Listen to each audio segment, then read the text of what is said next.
সুনামগঞ্জের ১২০ কিলোমিটার সীমান্ত এলাকায় পুশিন ও অবৈধ অনুপ্রবেশ বন্ধে সতর্ক অবস্থানে বিজিবি।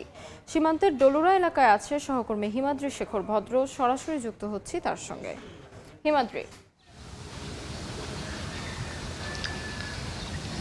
আমি আছি সুনামগঞ্জ সদর উপজেলার জাহাঙ্গীরনগর ইউনিয়নের মিরেরচর এলাকায়। এই মিরেরচর থেকে প্রায় ৩.৫ কিলোমিটার দূরে কিন্তু ভারতের সীমান্তরক্ষী বাহিনীর অবস্থান এবং সেখানেই কাঁটাতারের বেড়া। যদি সুনামগঞ্জের সার্বিক অবস্থাটা বলি, সারা দেশে যখন পশিনের মতো ঘটনা শুরু হয়েছে তখন থেকেই সুনামগঞ্জের বিজিবি এবং এই এলাকার গ্রামবাসী সহ আনসার বাহিনী নিয়ে এই এলাকা পুরো ১২০ কিলোমিটার সীমান্ত এলাকায় ডিউটি করছে এবং পুরো দিনরাত ডিউটি করছে। এবং তারা জানিয়েছে যে এখন পর্যন্ত সুনামগঞ্জের কোনো সীমান্তে অনুপ্রবেশ ঘটেনি এবং কোনো ধরনের কোনো অপ্রীতিকর ঘটনা ঘটেনি। বিজিবি যেটা জানিয়েছে যে সীমান্তে পুশিন এবং অনুপ্রবেশের ঘটনা ঠেকাতেই মূলত তারা এই উদ্যোগ নিয়েছেন। এর বিজিবির সাথে যোগ দিয়েছে গ্রামবাসী এবং আনসার বাহিনী। যদি বলি সুনামগঞ্জের সীমান্ত এলাকায় প্রায় পাঁচটি নদী রয়েছে। এই নদীগুলিতে কোনো কাঁটাতারের বেড়া নেই। পাশাপাশি এই মেঘালয়ের দুর্গম এলাকাগুলিতেও কিন্তু অনেক জায়গায় কাঁটাতারের বেড়া নেই। সেই কাঁটাতারের বেড়াবিহীন জায়গা দিয়েই পুশিনের একটা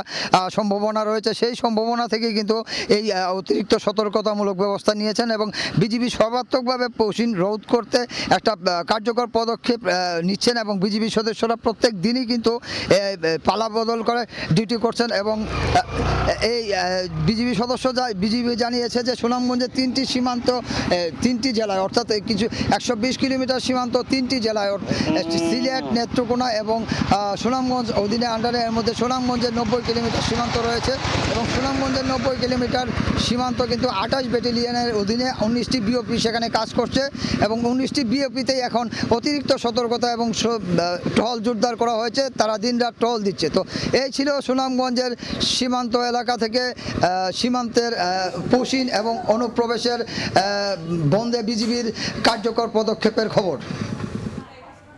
সুনামগঞ্জ থেকে সরাসরি যুক্ত ছিলাম।